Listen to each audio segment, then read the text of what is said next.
बच्चों लोग आपके सामने 4 कॉम्प्लेक्स का एग्जांपल दिया और बोला है इसमें कौन सा जो होगा इनर ऑर्बिटल कॉम्प्लेक्स फॉर्म करेगा और एज वेल एज क्या होगा डायमैग्नेटिक इन बिहेवियर होगा, यानी इसमें अनपेल्ड इलेक्ट्रॉन नंबर क्या होगा 0 होगा। तो आपका जो इनर ऑर्बिटल कॉम्प्लेक्स का मतलब है वो अंदर वाला डी लेना चाहिए।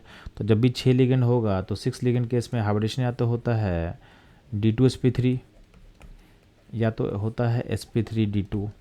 तो जब भी बाहर का डी होगा यानी sp3d2 हो तो उसको बोलते हैं हम लोग आउटर ऑर्बिटल कॉम्प्लेक्स। और जब भी पहले डी आता है D2sp3 यानी डी पहले जब आएगा यानी ये अंदर का डी लिया हुआ है, इनर डी लिया हुआ है, तो इसको बोलते हैं इनर ऑर्बिटल कॉम्प्लेक्स। तो इसका मतलब क्या है, आपसे बोला गया है किसमें हाइब्रिडेशन D2sp3 होगा और आपका अनपेल्ट्रॉन 0 होना चाहिए। तो ये दोनों केस देखना आपको है।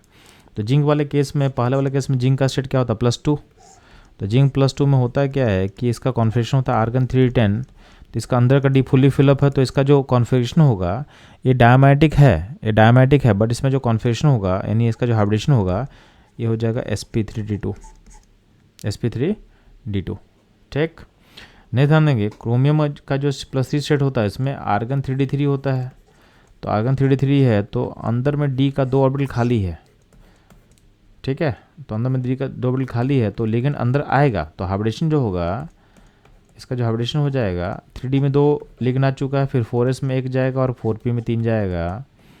तो इसका हाइब्रिडेशन क्या हो जाएगा, हाइब्रिडेशन हो जाएगा D2sp3, बट इसमें अनपेल्ट्रॉन कितना होगा 3 होगा। तो सिस्टम पैरामेटिक होगा, सिस्टम क्या होगा पैरामेटिक हो जाएगा। इसलिए भी ऑप्शन मैच नहीं करेगा क्योंकि सिस्टम में पूछा गया आपसे क्वेश्चन में कि आपका कॉम्प्लेक्स डायमैटिक होना चाहिए।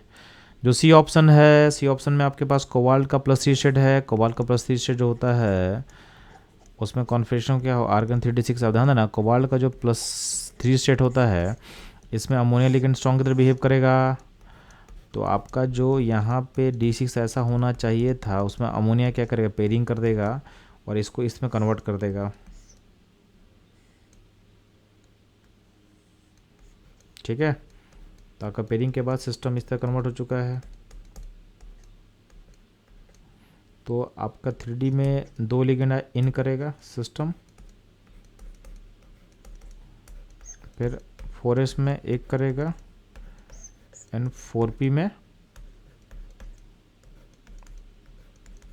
आपका 3 करने वाला है। यानी इसका जो हाइब्रिडेशन होगा ये हो जाएगा आपका D2sp3 यानी इनर ऑर्बिटल कॉम्प्लेक्स भी है और इसमें अनपेल्ट्रॉन क्या होगा, अनपेल्ट्रॉन 0 हो जाएगा, यानी आपका ये हो जाएगा डायमैटिक नेचर हो गया।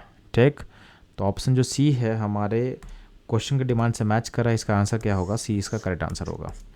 हम लोग डी ऑप्शन को चेक कर लेते हैं बट हम लोग आंसर पता है कि हमको सी ऑप्शन, हम लोग डैम श्योर हैं कि ऑप्शन सी करेक्ट होगा। ठीक है, बस आपको समझाने के लिए हम लोग डी ऑप्शन को भी चेक कर लेते हैं। तो इसमें निकल का स्टेट क्या +2 है, Na+2 में कॉन्फिगरेशन क्या होता है आर्गन 3d8।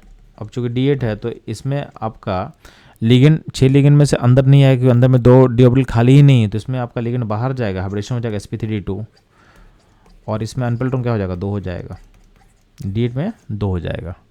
तो ये भी हमारे क्वेश्चन डिमांड से मैच नहीं कर रहा था जो कि हमको पहले से पता है।